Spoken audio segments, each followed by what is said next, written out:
This is a SolidWorks exploded view tutorial. Start with an assembly drawing. For this tutorial, SolidWorks is open with the parts drawings already open. We start with a new assembly, and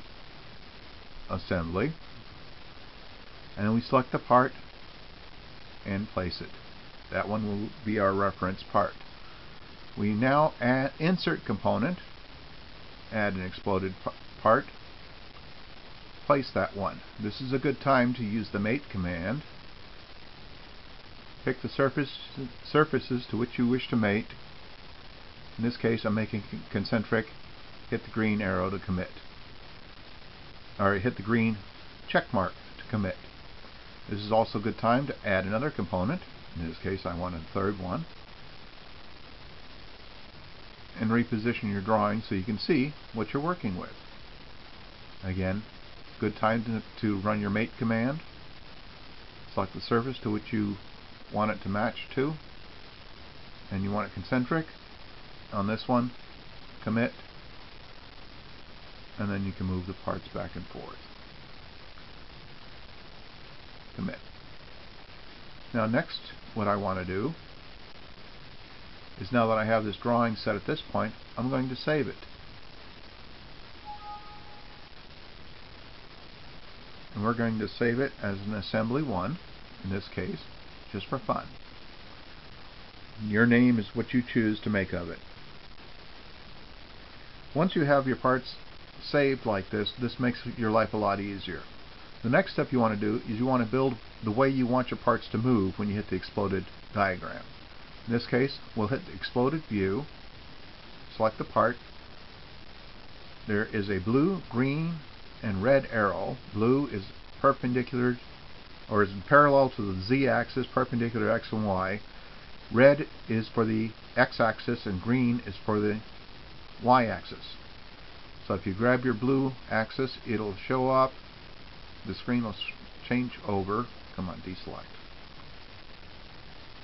And allow you to move the part where you want it to move.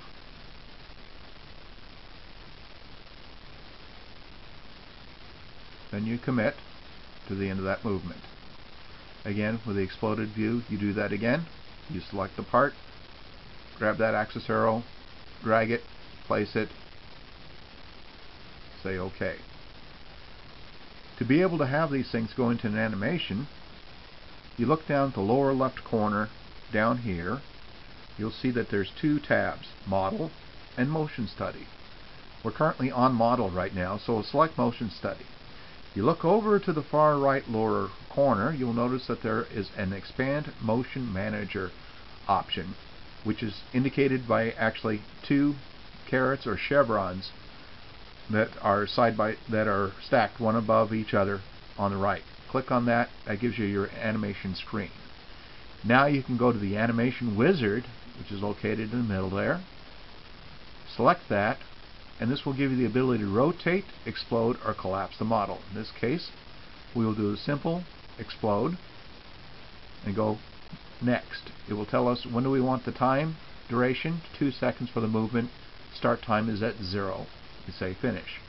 You'll notice that there is something that immediately populates down here on the actual movement, or script, you might say, for this animation study.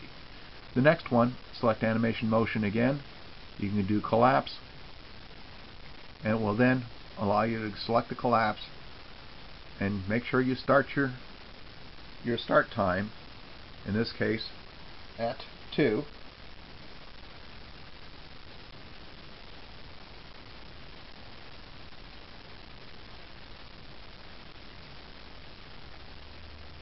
Seconds in this case, because the previous one was 2 seconds long. Say finish, and now we've got that. Run the motion study, play, and it shows you the motion study as it goes out and then comes back. This completes a demonstration of the exploded view and how to program it so that you can actually use it yourself.